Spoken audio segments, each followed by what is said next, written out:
So this okay, I'll read off kind of some things here first, and then kind of get into more of my thoughts on this album. But it was their first album since.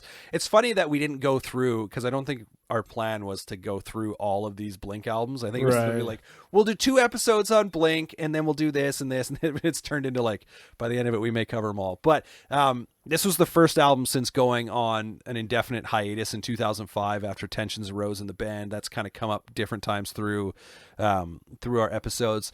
And they decided to reunite after the death of producer and friend Jerry Finn, and after the plane crash that nearly took Travis Barker's life, which he wrote extensively about in his autobiography. And it's absolutely insane that he even survived that. Definitely.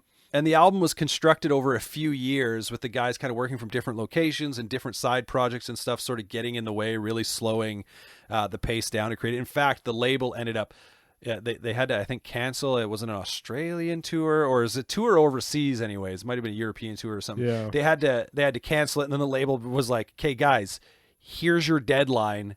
Get it done, because they were just sort of spinning their wheels, it seemed like, for a bit. And it features numerous influences from each member's upbringing.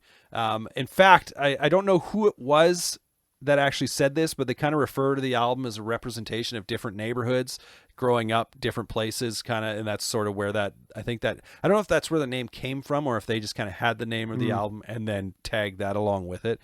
But and when it was finally released, it debuted at number 2 on the Billboard charts. Now, I completely forgot about this album when talking about, like, oh, let's do another Blink episode, right? And so hence the reason I mentioned Cheshire Cat. So sorry to anyone who is like, oh, they're going to talk about Cheshire Cat. Now I feel like we may have to do that in the future as well. But it just keeps going. That's the problem with Blink-182, is they have so many good albums. Yeah. But so this album I kind of always forget about, but I will say with 100% confidence, this is Blink-182's most underrated album. And I think it's fair to say that, because a lot of, like, the critical reception itself was pretty split, and a lot of people, when they talk about Blink-182, I've heard people say, like, oh, these are their good albums, you know, and list off albums, and they'd be like, and then there's like Neighborhoods, and, you know, like, people it seemed weren't overly happy with it. And I didn't actually I didn't listen to it when it came out, because I was kind of like, you know, I did really well keeping up with Blink-182 for the longest time.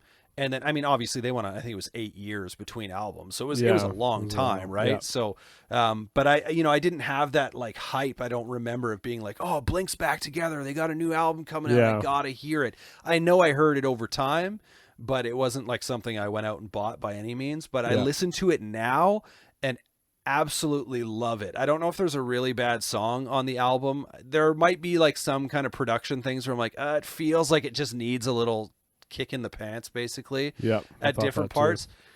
But I think it's great. Like, it's got boxcar sounding Blink, which we kind of referred to on, you know, Take Off Your Pants and Jacket, some early boxcar stuff. Angels and Airwaves sounding Blink, Untitled sounding Blink. There's even like old school Blink riffs on this album. Like, it kind of covers it all in a really good way. Like I said, my only real complaint about the album is that I don't know if it's the production sometimes that feels like it's like, it just needs something, or if it's like you can kind of tell that the band wasn't necessarily all in it together at the same time. Yeah. But the songs, I think, are still really great, and they're still there. So what are your thoughts? Yeah, well, I echo a lot of what you said. It didn't... You know, there's such a break in there, and I kind of, you know, shifted to heavier music in those years. And I don't remember being super excited about it. I mean, I remember seeing the singles and the videos and thinking like, okay, like, it's okay, but I can kind of tell it's not what it's going to be. And, you know, see different feedback or reviews. And so I don't remember exactly when I checked it out, but I like the image of, you know, different neighborhoods, because that kind of represents how I feel about this album. Like, it, to me, as I listen through it, it does feel a bit all over the place to me, and I definitely don't appreciate it as much as you. Like, it's not one that when I listen to it makes me want to go back and listen again. It kind of is like, okay, I know which songs I really like, so I'll just kind of go back to those ones. Right. It was a bit more of a struggle to get through it, and so I don't know if that's like you said, you know, them kind of piecing it together a bit more. The production's not as tight. There's some influences in there that I don't love as much. I mean, Tom had really moved, more towards the Angels and Airwaves kind of arena rock sound. And so some of that, I mean, it's fine, but just doesn't really do the same thing for me. I think his version of arena rock is great.